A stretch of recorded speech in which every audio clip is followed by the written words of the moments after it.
Hallelujah, price the lord. ಹಳೆ ಒಡಂಬಡಿಕೆಯಲ್ಲಿ ಒಂದು ಯುದ್ಧ ನಡೀತದೆ.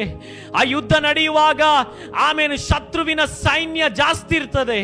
ಆಗ ಯೆಹೋಶುವನು ಭಯ ಪಡ್ತಾ ಇರ್ತಾನೆ, ಅವರ ಸೈನ್ಯ ದೊಡ್ಡದಿದೆಯಲ್ಲ ಎಂಬುದಾಗಿ. ಆದರೆ ದೇವರ ಆಲೋಚನೆ ಅವರಿಗೆ ಹೊರಡುತ್ತದೆ, ದೇವರ ಮಾತು ಅವರಿಗೆ ಹೊರಡುತ್ತದೆ. ನೀನು ನಿನ್ನ ಜನರನ್ನಲ್ಲಿ ಕಳಿಸು. ಎಲ್ಲಿಗೆ ಕಳಿಸು? ಶತ್ರು ಇರುವಂತ ಟೆಂಟಿಗೆ ನಿನ್ನ ಜನರನ್ನು ಕಳಿಸು. ಅಲ್ಲಿ ಏನು ಮಾತಾಡಿಕೊಳ್ತಾ ಇದ್ದಾರೆ ಎಂಬುದಾಗಿ. Praise the Lord. ಅಲ್ಲಿ ಏನ್ ಮಾತಾಡ್ಕೊಳ್ತಿದ್ರು ಗೊತ್ತುಂಟ?